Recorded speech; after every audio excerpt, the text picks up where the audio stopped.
रहमान अस्सलाम वालेकुम। तो जी नाजरीन, मेरे सामने तुसी बैड बने हुए खेड़ा बनिया हुई देख रहे हैं और फार्मर जोड़े आ वो काम भी कर रहे हैं और कड़क दी धुप्पा जिहदे विच ना ये काम किया जा रहा। अच्छा, अज वाली मेरे इस वीडियो का मकसद होएगा कि हुण ये जिहड़ी काश्त हो रही है, एक तो यह डिस्कशन करनी है कि आया है सूदमंद। देखो पिछले कई सालों तो ना क्लाइमेट चेंज की वजह नाल ना फसलों का जिहड़ा आइडियल सीजन है ना उहदे ते अगर काश्त कीतियां जाण ना तो पैदावार बहुत अच्छी हुंदी है। अगर आइडियल सीजन तो हट के काम किया जाए ना, मिसाल के तौर पर काफ़ी सारिया साड़ियाँ फसलां वा जिहदे विच मूंजी आ जाती है, मकई आ जाती है।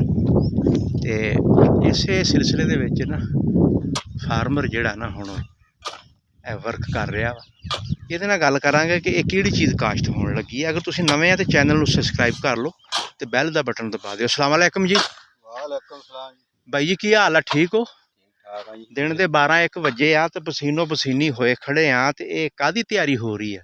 मक्की दी हो रही है जी। मक्की दी है? हाँ जी। ते तरीक किन्नी अज? तरीक 8 7वें दी। हाँ जी। ते अगेती नहीं की? कोई नहीं, अगेती है 10वें वढ़ के फिर आलू की काश्त कर देंगे। अच्छा, आलू वाली मजबूरी है? आलू वाली मजबूरी, फिर आलू आ फिर लेट हो जाए फिर आलू नहीं।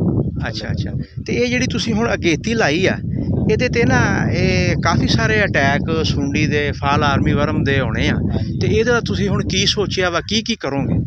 ਜ਼ਹਿਰ ਫਲੱਡ ਕਰਾਂਗੇ ਨਾਲ। अच्छा, ਕੋਈ ਤਾਂ ਸਪਰੇ ਮਾਰਾਂਗੇ, ਜਿੱਦਾਂ ਜਿੱਦਾਂ ਕੋਈ ਬਿਮਾਰੀ ਦੇ ਉਸ ਹਿਸਾਬ ਨਾਲ मतलब पूरा कंट्रोल करोगे।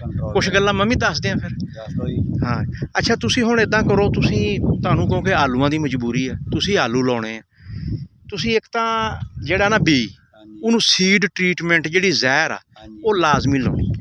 अगर तुसीं ਜ਼ਹਿਰ ना लाई तो जमदे ही शूट फ्लाई समझते, शूट फ्लाई का अटैक हो जाना वा, तुहाडे जिहड़े पौधे आ ना विचों 10% या 20% डैमेज हो जाना। तो दूसरा जिहड़ियां ਜ਼ਹਿਰ आ ना तुसीं ਉਹ भाई जी हुण 3 कर दिया जो, तो माहौल इहदा जिहड़ा ठंडा रखिया जो। पानी जिहड़ा ना अगर तो बारिश बुरिश हो जाती है फिर तो उस कमी लिया सकते तुसीं पानी च, नहीं तो चौथे दिन जिहड़ा पानी है ना वो लाजमी है। तो ये नाल नाल तुसीं स्प्रे, जिस तरह हुण मैच अच्छा स्प्रे है, मतलब MM एक्टिन ल्यूफ्रान अच्छी कंपनी का लैके वो तुसीं करदे रहना, इहदा मूँह कौड़ा कीती जाया जो।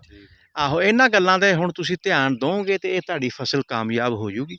तो दूसरी मैं ये गल कहांगा कि फास्फोरस, पोटाश, जिंक ते बोरान, इन्हां चीज़ां ते तुसीं खास ध्यान देना वा, क्योंकि इहदा माहौल ठंडा रखोगे तो इहदा पोलीनेशन का अमल जिहड़ा ना अच्छा हो जूगा, इहदी जोगी भी चंगी बन जूगी, इहदा गंढ चीरन का अमल भी अच्छा होऊगा। तो हुण तुसीं बजाई वेले ना हुण पानी लाउण तो पहले तुसीं किन्ने किल्ले काश्त कर रहे हैं? 2 किल्ले। तो कम अज़ कम तुसीं 3 बोरियां DAP दियां पानी लाउण तो पहले खेड़ां दे विच घेर देणियां, तो इंशाअल्लाह ताला ये कामयाब हो जू। लो जी नाज़रीन, जिहड़े बंदे हुण मक्की लाउंदे आ ना वो साडियां इन्हां गल्लां ते अमल करके चंगी पैदावार लै सकदे। नैक्सट वीडियो तक सानूं इजाज़त दे दिओ जी। अल्लाह हाफिज़।